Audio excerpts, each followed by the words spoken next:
In this problem, we look at an application involving a mixture. A coffee house has 20 pounds of a coffee that sells for $4 per pound. How many pounds of a coffee that sells for $8 per pound should be mixed with the 20 pounds of $4 per pound coffee to obtain a blend that will sell for $5 per pound?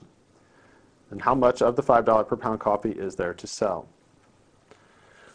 When dealing with a mixture problem of this type, it's often helpful to start with a revenue equation. We want the total revenue that we would get from selling the coffee separately to be the same as the revenue we would obtain by selling the mixture. That is, we want no gain or loss in the revenue. So with our equation here, we have pounds times price of the $4 coffee plus pounds times price of the $8 coffee should equal pounds times price of the $5 coffee. The revenue of the $4 coffee plus the revenue of the $8 coffee should equal the revenue of the mixture. We're going to define a variable. We'll let x equal the number of pounds of the $8 per pound coffee. Then we're going to go ahead and plug in what we know into our equation. We are given that we're using 20 pounds of the $4 per pound coffee. So we'll have 20 times 4, it's $4 per pound. Plus, now for the $8 coffee, we don't know how many pounds we're supposed to mix. That's actually what we're trying to solve for. So we'll put in our variable x to represent the pounds of $8 per pound coffee. The price was $8 per pound.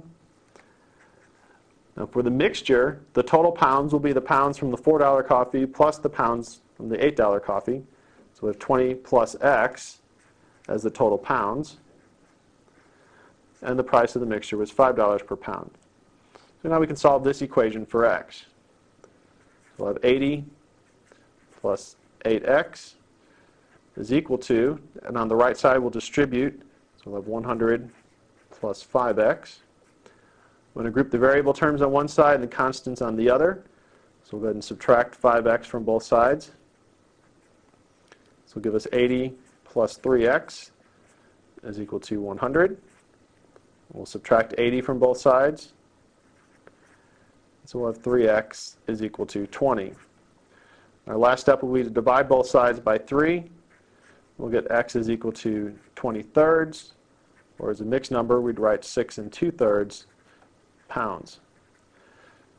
So we need to add 6 2/3 pounds of the $8 per pound coffee to the original 20 pounds of the $4 per pound coffee to make our mixture.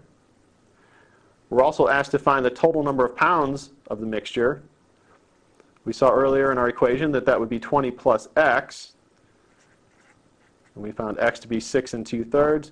So 20 plus 6 2/3 is 26 2/3 pounds.